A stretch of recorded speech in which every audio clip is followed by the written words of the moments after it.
Hi, my name is Laura Brandenburg from Bridging the Gap, and today we're going to talk about what to do when you're returning to the profession after a long career break, rather long.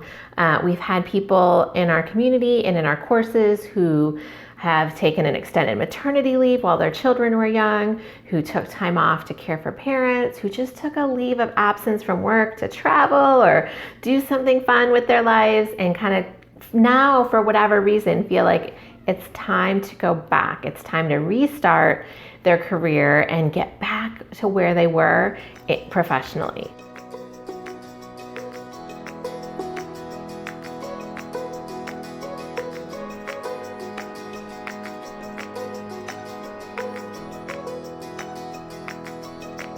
Now, I want to share a few tips because this often can feel like you're starting over all over again, right? Like you have to start from the ground up. And really what you want to do is leverage the strengths that you have, the experience that you have, and bring all of that forward into this quote unquote restart. So let's jump in with some of the tips that I have for you today.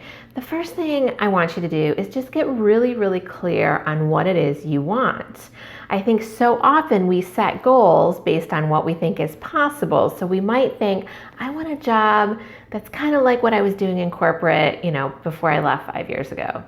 Right? I want to be doing something like that. And then we use that as the frame for our goals. And then maybe it doesn't really inspire us. Maybe you actually want something different. Even if you have not been in a professional role for the last few years, you have grown as a person. You have been exposed to new environments, new people, new ideas, new ways of living, new everything, right? And so give yourself permission to ask, what do I want? What do I really want out of this next step? What priorities have shifted for me? What's important to me about how I show up to work? Do I want to work part-time? Do I want to work full-time? Do I want to work from home? Do I want to have that flexibility? Is it more important that I'm just craving being back in an office with a regular schedule and, whatever that looks like for you? Nothing is wrong there. Everything is right, but it is getting in touch with what you want and what you want that next step to be. And now start networking. Start going to the places where people in those kinds of roles would be showing up. Within business analysis, this is your local IIBA chapter meetings. Go, start talking to people, learn what's happening in the profession, rebuild your community, and also start reaching out to your past colleagues and let them know that you're thinking about restarting, you're thinking about getting back into a role or a similar role to how they worked with you before. Would you be able to call on them as a reference if needed? Or by the way, do you happen to know any opportunities, right, of people that are hiring things that you've seen me do really well at in the past? So it never hurts. It is always valuable to really kindle and rekindle connections. Okay, so start on LinkedIn and just look at people in your past companies and start reconnecting and engaging with them. Now, you also want to determine for that goal that you want, what experience and skills do you have that gets you on that path? And you don't want to look, what I see people do that really gets them stuck is they look at for the last 3 years, I've been doing this, and this is nothing like where I want to be. Right? And so they kind of get stuck thinking about what the last 3 to 5 years look like instead of going back through the whole trajectory of their career and bringing forward all that skill, all of those skills and all of that experience. Because the reality about being a business analyst is that your skills are relatively timeless, right? Your ability to solve business problems and your analytical thinking, the structures that you use to do that kind of work, the way that you handle complex communication challenges and navigate organizational change and resistance, that skill set does not go away. You may have even had experiences since you left corporate that make you even better at that. Did you have to handle some challenging negotiations or resolve some conflicts within your family or negotiate your new job role, right? Your new role for your life, whatever that looked like for you. So you are the sum of everything that you did before and all the enhanced experiences you had during your break. So bring all of that forward. Now, with that in mind, there might be some nuances, right? There are tools. Maybe you've never worked in an agile environment and that's becoming the norm. Maybe the tools that are out in the marketplace are a little bit new, so you can refresh in your skills, right? You can broaden and add something new to your skill set, but you don't have to feel like you start from scratch. Now, what employers do want to know, though, when they're hiring a new employee after a break, is that you're ready to start the ground running.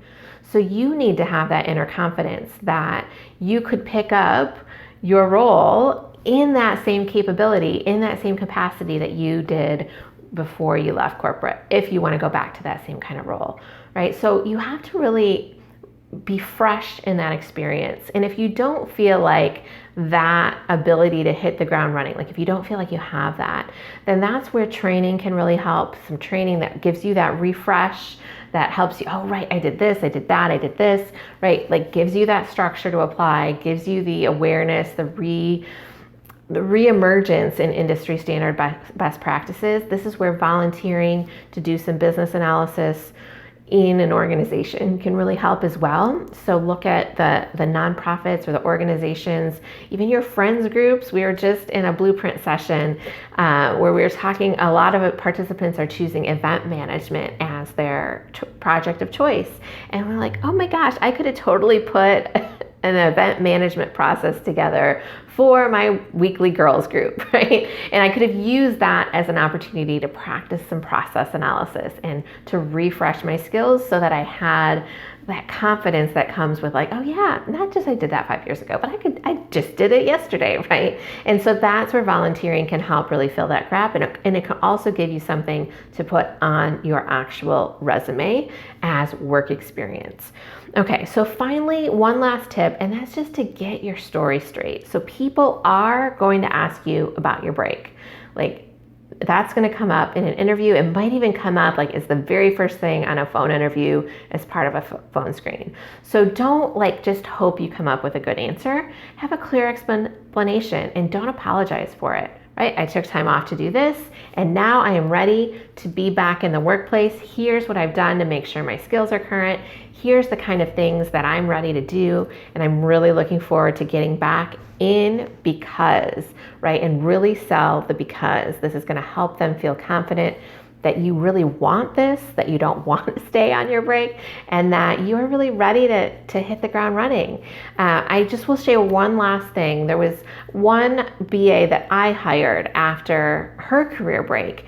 And I will tell you how she showed up in the interview. It was so present, her experience. We were talking about all the things that she had done as a business analyst, and she'd taken a long time off to care for her aging parents. And I didn't even realize it. I feel like I'm a pretty smart person and I'm pretty insightful. And she talked so clearly about her experience doing business analysis work as if it was yesterday. Like she had nuances to it of what this person did and how this person did it and the challenges she faced and how she overcame it, that it didn't even occur to me to ask her, well, when did that happen? Because it felt like it had happened last week, right? And so if you can bring that sort of presence into your interview with the kinds of experiences that you've had, you might still get the question, but it's going to come in a different light. And they're going to see you as ready to hit the ground running, ready to be the successful business analyst you know you can be. So if you do want a career refresh, I have a quick free training for you. Just click below. It's called your Quick Start to Your Business Analyst Career. We'd love to have you join it. We go through the key skills to be successful as a business analyst, what the business analysis process looks like, and just give you a deeper insight into the profession. So great way to start to hit that refresh button so that you can start rebuilding your business analyst career starting today. Again, I'm Laura Brandenburg from Bridging the Gap, and we help mid-career professionals start business analyst careers, and I'm so happy to be helping you today.